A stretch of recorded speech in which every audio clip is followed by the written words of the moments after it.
Juan David Aristizabal, co-founder of Todos por la Educación in Colombia, Nura Baruba, a member of the governing body of the European Youth Parliament from Sweden, Julia Luscombe, who directs strategic initiatives at Feeding America from Chicago, Akira Sakano, co-founder of RDND in Osaka, and Mohamed Hassan Mohamed. He's the chairman of the Kakuma refugee camp in Kenya. I'm delighted to welcome all of them to this annual meeting and to share with you their hopes and expectations of what we can do this week here in Davos. And first of all, I'm going to turn to Satya to share his expectations of this meeting. Satya. Thank you so much, Adrian. It's such an honor to be here with this group. Like my daughter said, what did I do to deserve to be with this group of people? And your accomplishments and particularly your vision for our world is just so impressive. We're at a critical time in history where the impact of technology, the fourth industrial revolution, is going to be felt in every part of our daily life, in every part of our economies and societies.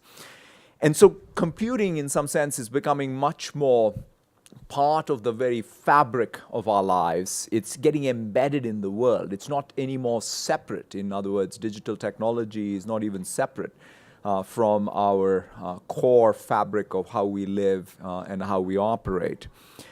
The world, in some sense, is becoming a computer. This change is inevitable, but all of us have important choices to make to ensure that technology creates more opportunity and equitable growth. How can we ensure that technology drives economic growth, but it's equitable?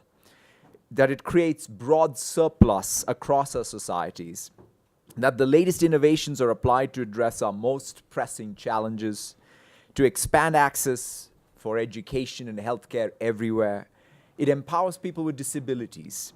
Every country, every company has a part to play. It requires what I call tech intensity, the potential for companies and countries to jumpstart their growth by not only adopting the latest technology, but also building their own digital capability. To foster tech intensities, countries need to prioritize three things, all of which require deep collaboration and partnership. First, we need to encourage tech adoption. Countries need to prioritize expanding access to faster and cheaper internet connectivity. After all, without connectivity, adoption of the latest state-of-the-art technology becomes impossible. Second, to hone their tech capabilities, countries will need a workforce that's trained to use technology productively. We know that the jobs of today are not going to be the jobs of tomorrow. Countries must ensure that their populations and future generations are equipped with the skills for the future. And third, governments must work in concert with technology industry to guard against the unintended consequences of technology. That means supporting a regulatory environment that promotes innovation and confidence in the use of technology and trust. The concept also applies to organizations. To build tech intensity, every company needs to be able to access the latest platforms and tools rather than spending their valuable resources in creating what already exists. They also need to invest in human capital, fostering a workforce culture that encourages capability building and collaboration. And every industry embraces tech intensity. This provides opportunity for economic growth. And that broad surplus is what creates the opportunity for both private and public sector to take action to address some of our society's hardest challenges, bringing hope to the most people who need it. That's really ultimately what will be the test of all economic progress, because economic progress without really creating more equitable opportunity is really not going to be of any good. So that's what I hope that this meeting really discusses. And in fact, all of my fellow co-chairs and their vision for the future is something that I'm looking forward to learning from and taking back with me as well. Thank you. Satya, thank you very much. Basma, you're here in Davos from Erbil in Iraq. Can you tell us what you're hoping to achieve and see this week? First of all, I want to say, since I'm the first Global Shaper to speak, that I am really honored to be one of the 6 young people to co-chair the event. It's a huge recognition from the forum and the Global Shapers community to give us the majority of the seat, given that we are representing half of the population of the world. And it's also a statement to say that it's our right to voice our concerns and solutions for the future that we are willing to live in. So as Adrian mentioned, I have founded the first green building company in Iraq with my background in civil engineering that helped me to establish this initiative. The idea of starting the initiative dawned on me first back in August 2014, when the terrorist group called ISIS, also named as Daesh, occupied some of the main big cities in Iraq. I still had another semester to finish my graduate degree in the United States. On that night, I couldn't sleep. I feared for my country, my family. I also felt ashamed and sad by the news. Then suddenly, without warning, clarity comes over me in a way that I haven't experienced before. I am overwhelmed by the lucidity I feel. I decided that I take the road less traveled by and go back to Iraq in this critical time to do something positive and impactful. So, coming from a country that been going through decades of war, sectarian conflict, dictatorship, we are finally on the brink of a new era. We are about to start the rebuilding of the country and reviving the economy. $100 billion is the estimated budget to rebuild Iraq. My mission is to make sure that we invest and build sustainably and green. Basma, thank you so much. Juan David, your work is with young people and education in Colombia. Can you tell us a little about your hopes for this meeting? Thank you, and hola, my name is Juan David, and I want to say that when I was thinking tomorrow about this meeting, I thought about my mom. She's an artist, my father is an engineer, and you can imagine like that was so crazy when we were kids with Anna, my sister, but all the things that they did when I was young was to put me and to equip me with the skills that I needed to be here today. They believed in education, and that's why I work in education. I grew up I was born in the coffee region in Colombia. My grandparents, they started a coffee business like a century ago. They were very, very prosperous. They built their business with their passion. And as you know, the story doesn't end well. When I was 15, the prices of coffee were so low, and we started to see in our city, in our town, what happened when a city or a town depends on commodities. A lot of young people, they lost their jobs. A lot of coffee farmers, they had to stop their business. So it was like a very difficult time for us. A lot of my friends, they went to, unfortunately, to be involved in violence, drugs. I lost a teacher, a math teacher. He was killed at that time. And some year later, we had an earthquake in our hometown. Thousands of people died at that time in Armenia. So it was like a very difficult time.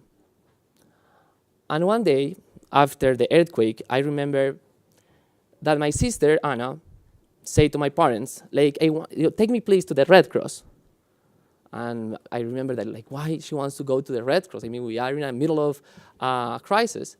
And she said to my parents, because she was like very good on data and with Excel. Excel is Microsoft, yes, okay. So, and they took her, and she was helping the people, and she was helping the Red Cross in the middle of a crisis. And she's my role model. So at that time, I understood that I want to dedicate my lifetime and my energy to equip young people with the skills that they need to be successful in this time and in this era. I knew that, of course, it was not the external forces, just the prices, they were not like the responsible of what is happening in El Eje Cafetero in Colombia. It was our fault. We, as Colombians, we were not ready, and we were not equipped, and we were not organizing ourselves.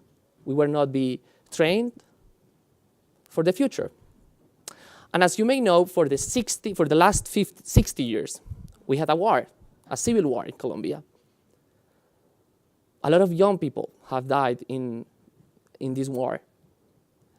So in the last 10 years, with great and nice people from the business sector, from the social works, we have been working to improve education. So we are equipping young people with the skills that they need, like how to work with people, how to communicate, how to engage to each other. Because I think we are in a learning crisis. Young people are not learning what they need to learn. Adults are not learning what they need to learn. Today, 70 million young people are unemployed in the whole world. 3 million just in Colombia. People have dreams, but now they are not equipped with the right skills to fulfill those dreams. And we need to work on that. So one of the things that I want to do here is to show like we have to not just change the education system, we need to do a revolution in education. That's a great message. Noura, you're here from the European Youth Parliament in Stockholm, engaging young people in politics, getting them excited, getting them involved. Can you tell us a bit more about what you'd like to see at this meeting? Absolutely. Thank you, Adrian. My name is Noura Berouba. I'm a global shaper from the Stockholm Hub. And I believe in the power of people, and I believe in a society where everyone is informed and empowered to shape their own life and that of their community. Therefore, I'm proud to help run the European Youth Parliament, which is a pan-European volunteer-led youth organization working in 40 countries to get young people equipped with the tools and information and knowledge to be able to shape their own lives. With active citizenship education, we change the world by changing people. We need, especially today, an informed and empowered young generation that can hold governments and business accountable, take on projects of their own, and shape their communities. Governance and politics feels like something far away for everyday citizens. We in the European Youth Parliament work to address just that, how to bring politics closer to people and closer to young people. In terms of Davos this week, the issues we have to address are clear. It is the how that is difficult, because what we are seeing now is the deterioration of and dissolution of the very institutions and ideals that are required to tackle these issues. We can't fix the problem if we can't fix the process and systems. Corruption, increasing populism and nationalism, countries moving away from multilateralism in a time of increasing global challenges. Both the quality and quantity of democracies in the world are declining. We're seeing increasing inequalities, crackdown on journalism and human rights activists, shrinking space for civil society, and short-termism in a long-term world. We can't fix these problems if we can't fix these processes and systems. I want to address what I believe to be the most important generational crisis: climate change. We are failing on climate change, and failing on climate change is irreversible. There can be no business, peace, life, or happiness on a failing and unlivable planet. Our number one priority this week must be to accelerate climate action and to reshape current policies and business models to stay within planetary boundaries. How is it that we've created a system where it's so easy to make the wrong decisions and so difficult to make the right ones? How is it that the things that are ethically wrong are legally right? What does it tell us about the global commitment when we have all the solutions, yet so little is happening? Our current rules aren't enough to keep fossil fuels in the ground and transition into a zero-carbon economy. If we honestly want to solve the climate crisis, we can't just repair a broken system. We must reimagine it. You might not have to face the consequences of this inaction, but I will, and billions of young people all across the world will. I and we won't be silent bystanders in seeing the deterioration of our common home. Step up on climate action or step aside. My last point is about our ambition this week. It's time to be bold and uncomfortable and to deliver for people and planet. The people outside of Davos are expecting results. The real success of Davos is not measured by the amount of discussions held, but by the positive, real impact felt by people on the ground. People in Davos have power, whether it's political, financial, influence, or other. So when we talk about the issues here this week, we can't just talk about things that could be done, because the people that should do those things are us. Let's leave the ego behind. Let's leave short-termism behind. Let's be bold, attentive, ambitious, and let's deliver for the entire planet. Noura, thank you very much. I'm just looking all the time at the clock and thinking I'd love to get some questions in from folks outside. And with that in mind, I know how concise and eloquent our co-chairs are. Julia, I'm going to turn to you. You're here from Chicago, from Feeding America. Can you tell us a bit more about what you'd like to see this meeting achieve? Sure. Good morning. I first want to say how honored I am to serve aside these inspiring co-chairs. We share a common purpose, which is to live fulfilling lives, to help others to live fulfilling lives, and to steward the planet.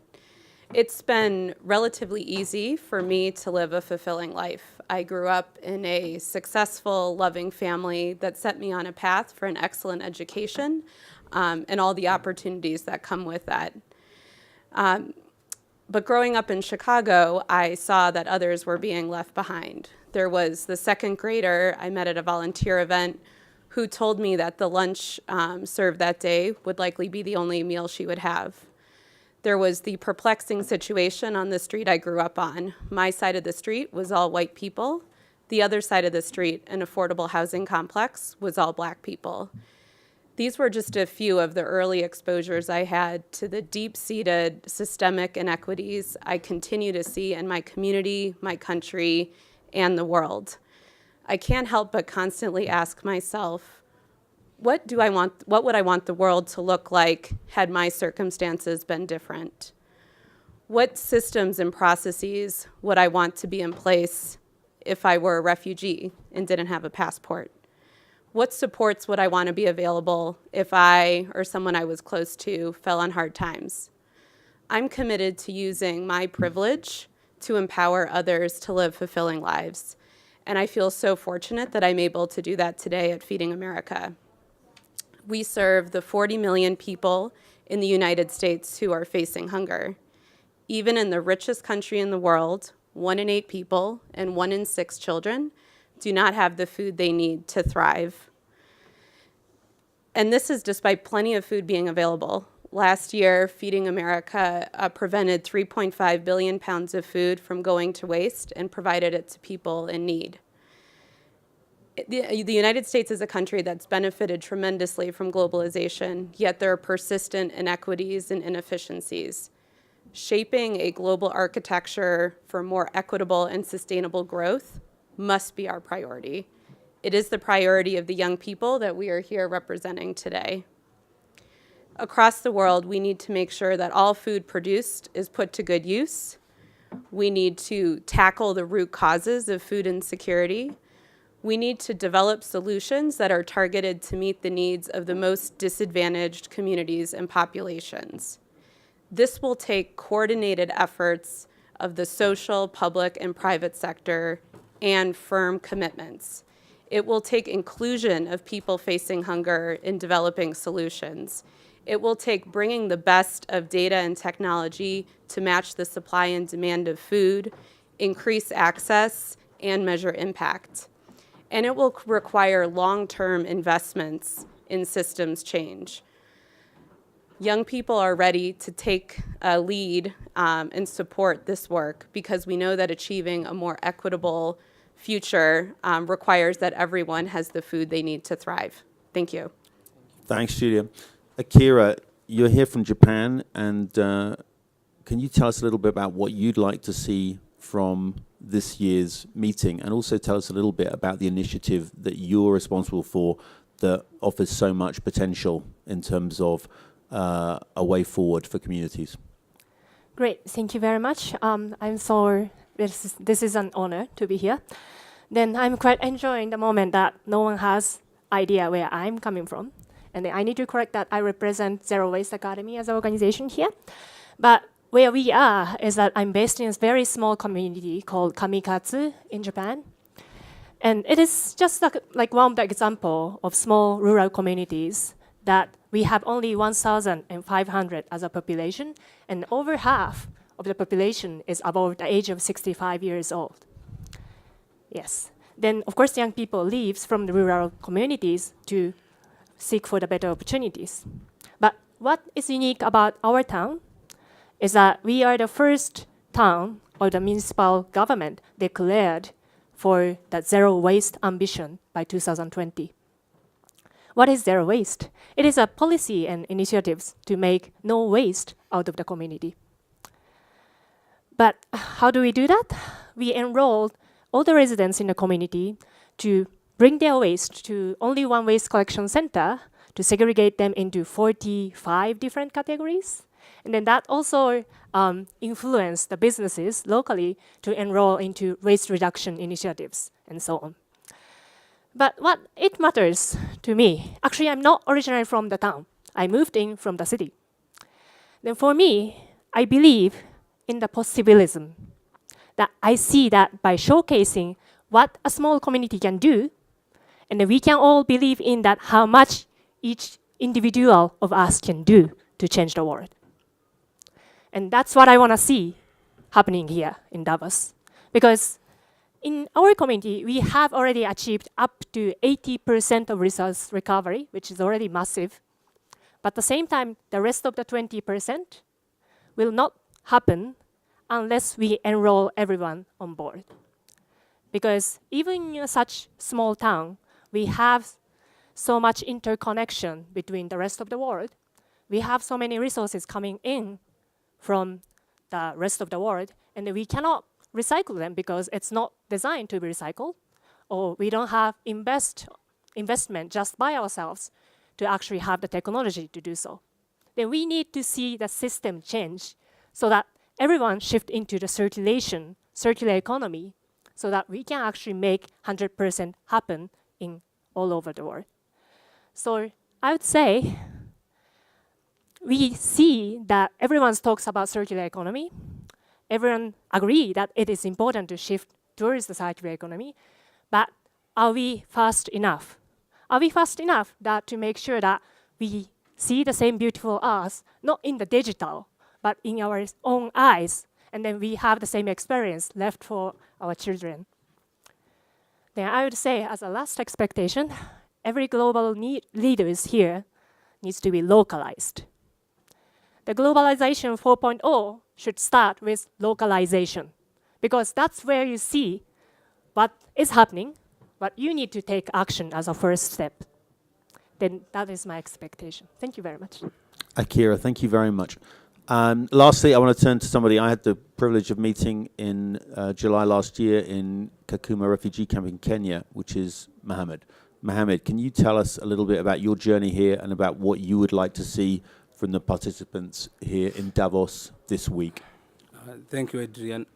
Thank you for giving me the chance to be here. I'm very grateful for the opportunity.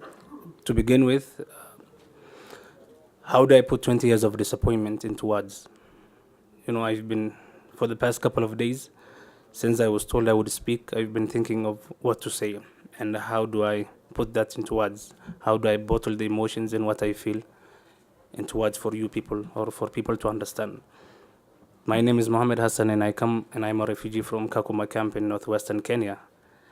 And the theme of my life has been displacement and confinement. I've spent the last 20 years of my life in a camp, and I will go back to that camp next week.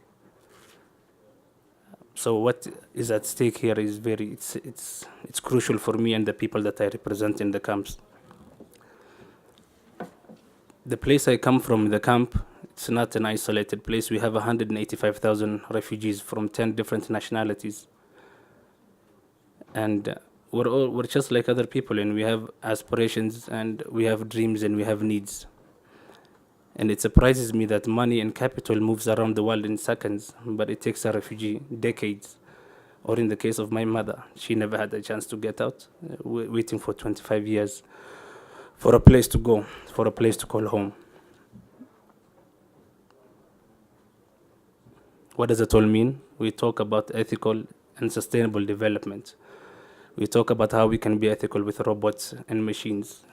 We want to solve death. And there's so much human suffering. We haven't figured out life yet. And I feel I'm on the sidelines watching in, and not just me as an individual, but the people that I represent. And I'm here at Davos to say that, refugee camps are not ethical, putting people in faraway places and pretending that they don't exist. That is not ethical, it's not sustainable, and it's not conducive for human growth. It kills people, it kills the spirit. And that's what keeps me up at night. Will I spend the next 20 in the camp? Will my brothers and sisters, will they have a chance to have a home, to own a document, to have a sense of belonging and identity? And I don't see that people don't talk about those things, in a global stage, and I don't hear those conversations. People would rather pretend that we don't exist. I'm not asking for much. I'm just asking for equal opportunity, to be given the tools that I need to thrive and to make a life for myself. I'm asking for access to education, access to documents, access to a future that I can feel I am part of. And I'm asking for all of you to demystify the refugee experience. We are not animals, and we are not criminals. It's not a crime to flee from your country. I don't know what you're all afraid of, We're human beings, and refugees are real people. Get a chance to know us. We're not that different from you. It can happen to anyone. And that's the message that I want to get across to Davos, so that when I go back to my camp, I can tell my refugees I represented them well, and I tried my best to my capabilities to portray and to show you how they feel.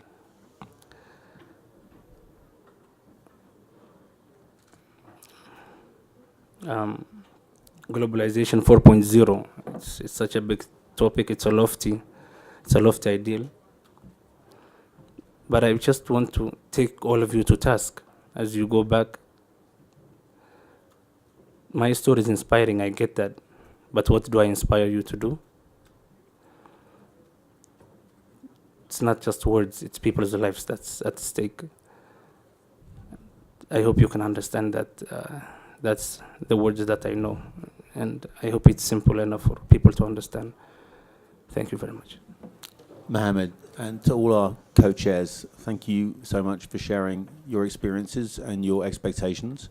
I know in Swiss style we've run out of a little bit of time, but if anyone has a question they'd like to put to our co-chairs now, we can take maybe one or two questions quickly, or there'll be a chance afterwards to have an opportunity to meet one-to-one with them. Just a quick question in the front row. Yeah. Quick question. Catherine Cunningham, writing for Thrive Global and interviewing with Eurovision.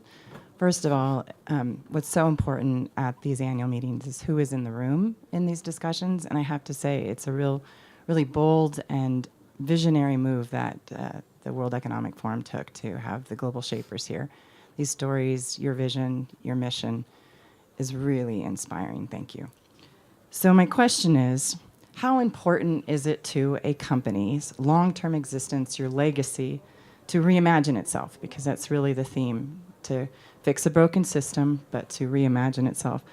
What are the key criteria to do so, and the critical barriers to overcome to do so? That's a great triple question.